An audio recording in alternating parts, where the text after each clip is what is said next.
ઉનાળે રાજ્યમાં જે માવઠું ત્રાટકશે હવામાન વિભાગની આગાહી આજથી 8 મે સુધી વરસાદની આગાહી કરાઈ છે। કેટલાક વિસ્તારોમાં ભારે પવન સાથે વરસાદ વરસશે। આજે કચ્છ, બનાસકાંઠા, સાબરકાંઠામાં વરસાદની આગાહી કરાઈ છે। સાયક્લોનિક સર્ક્યુલેશન સક્રિય થશે। થંડર સ્ટ્રોમ એક્ટિવિટી થશે। 30 થી 40 કિલોમીટરની ઝડપે પવન ફૂંકાશે। અમદાવાદમાં મહત્તમ તાપમાન 44 ડિગ્રી રહેવાની શક્યતા વ્યક્ત કરાઈ છે। ઉત્તર ભારતમાં પહેલેથી જ માવઠું વરસી ચૂક્યું છે। દિલ્હીની વાત કરીએ તો ધોધમાર વરસાદ વરસ્યો હતો। આસપાસના વિસ્તારમાં પણ પાણી ભરાઈ ગયા હતા। એવામાં હવે ગુજરાતમાં કમોસમી માવઠાની એન્ટ્રી જોવા મળશે। આજે શક્યતા છે કે કમોસમી વરસાદ ત્રાટકશે। ભારે પવન સાથે વરસાદ વરસી શકે છે। કચ્છ, બનાસકાંઠા, સાબરકાંઠામાં પણ વરસાદની આગાહી કરાઈ છે। સાયક્લોનિક સર્ક્યુલેશન સિસ્ટમ સક્રિય થશે।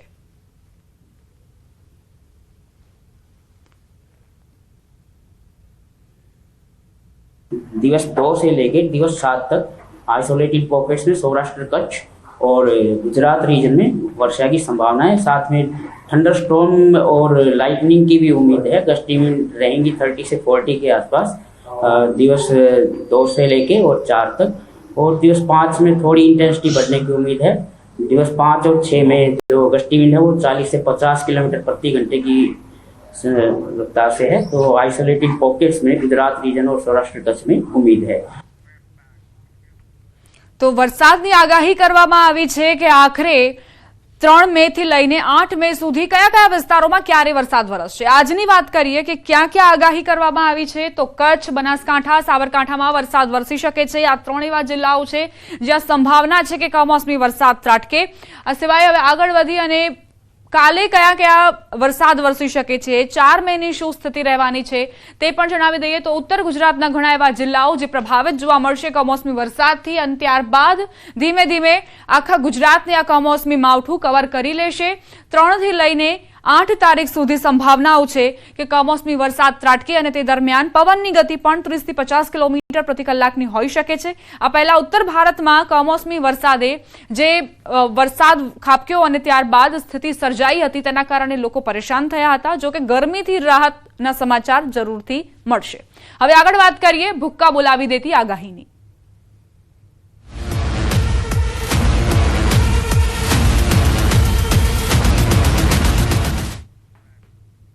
ગુજરાતના જગતના તાતના માથે ફરી આકાશી ઘાતના સંકટ મંડાઈ રહ્યા છે। હવામાન નિષ્ણાંત અંબાલાલ પટેલે ભૂક્કા બોલાવી દેતી આગાહી કરી છે। તેમના મતે આવતીકાલથી મોસમ મૂડ બદલશે અને ભર ઉનાળે ચોમાસા જેવો માહોલ બની શકે છે। કયા વિસ્તારમાં કેવો વરસાદ, કેટલી ઝડપે પવન ફૂંકાશે તેની પણ શક્યતાઓ તેમણે વ્યક્ત કરી છે।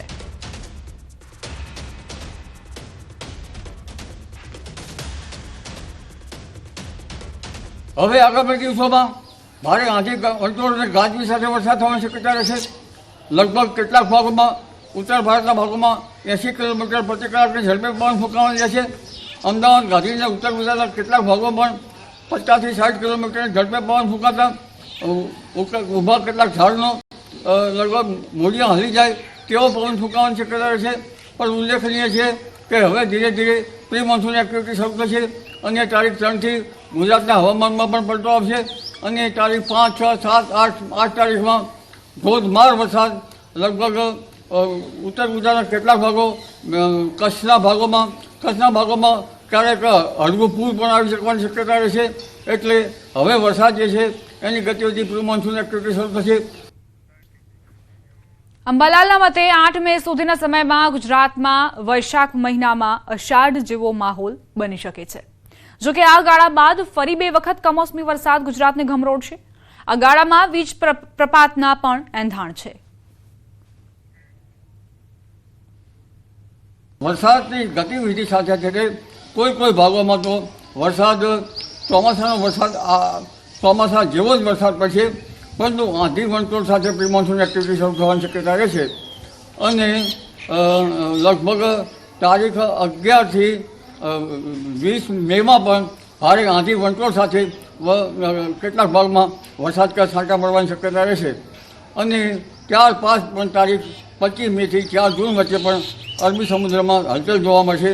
પરંતુ હમણાં જ બંગાળ ઉપસાગરમાં અને અરબ સાગરમાં હલચલ જોવા મળશે અને કેટલાક સાયક્લોનિક સર્ક્યુલેશનના કારણે ભારે ગાજવીજ આંધી વંટોળ સાથે ગુજરાતના ભિન્ન ભાગોમાં વરસાદ ત્રાટકી શકે છે, જેમાં તારીખ 6, 7, 8, 9 અને ત્યારબાદ તારીખ 11 થી 20 પણ પવનની ગતિ રહેશે અને આ કેટલાક ભાગમાં વીજપ્રપાત પણ થવાની શક્યતા છે. આ સ્થિતિમાં સૌથી વધુ અસર બાગાયતી પાકને થઈ શકે છે. અંબાલાલ પટેલે ખેડૂતોને પણ સૂચન કર્યું છે.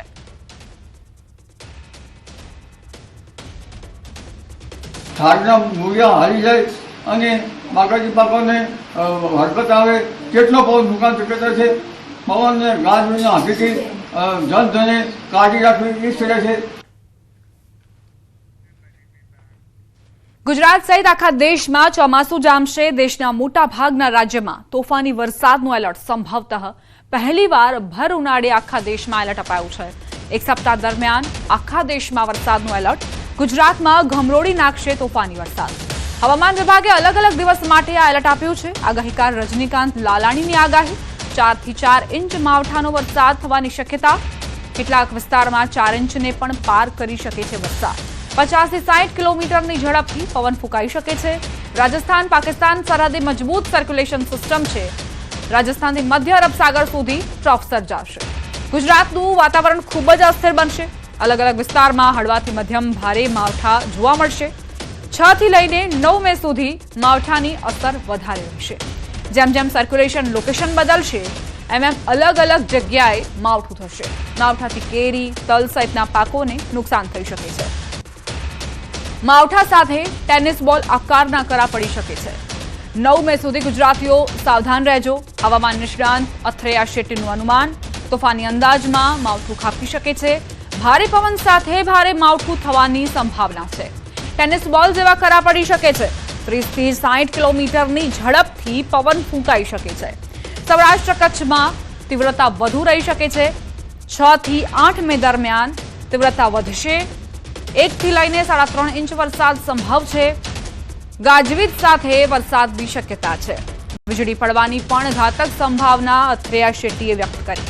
6 થી 9 મે સુધી ઘર બહાર નીકળો તો હેલ્મેટ અચૂકથી પહેરજો. કરાનો પ્રકોપ રહેશે.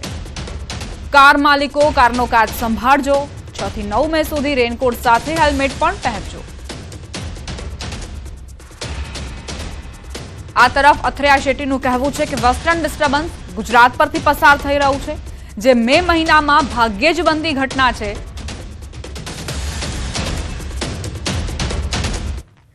આગળ વધી હવે વાત કરીએ જૂનાગઢની. મધમાખીના ઝુંડનો હુમલો, 30 લોકો ઘાયલ થતા સિવિલ હોસ્પિટલ સારવાર માટે ખસેડાયા. પર્વતારોહણ દરમિયાન જોગણિયા ડુંગરમાં ઘટના બની હતી. ટ્રેકિંગ કરવા ગયેલા વિદ્યાર્થીઓ ઘાયલ થયા. પંડિત દીનદયાળ પર્વતારોહણ કેન્દ્રમાં ખડક ચઢાણની તાલીમ લેતા વિદ્યાર્થીઓ ઘાયલ થયા. જામનગરની નેશનલ ફાયર એકેડમીમાંથી આવેલા લોકો પણ ઘાયલ થયા. 2 અલગ અલગ ગ્રુપ દ્વારા ટ્રેકિંગ કરાયું હતું.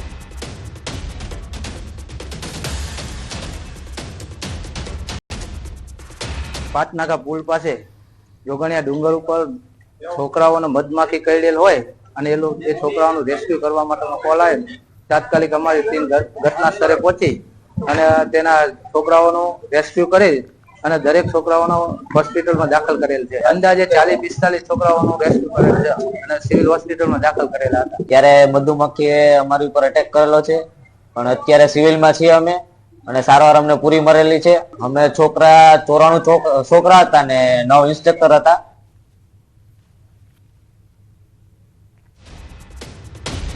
પાંત્રીસેક બાળકોને સિવિલ હોસ્પિટલ ખાતે સારવાર માટે લાવવામાં આવેલ છે.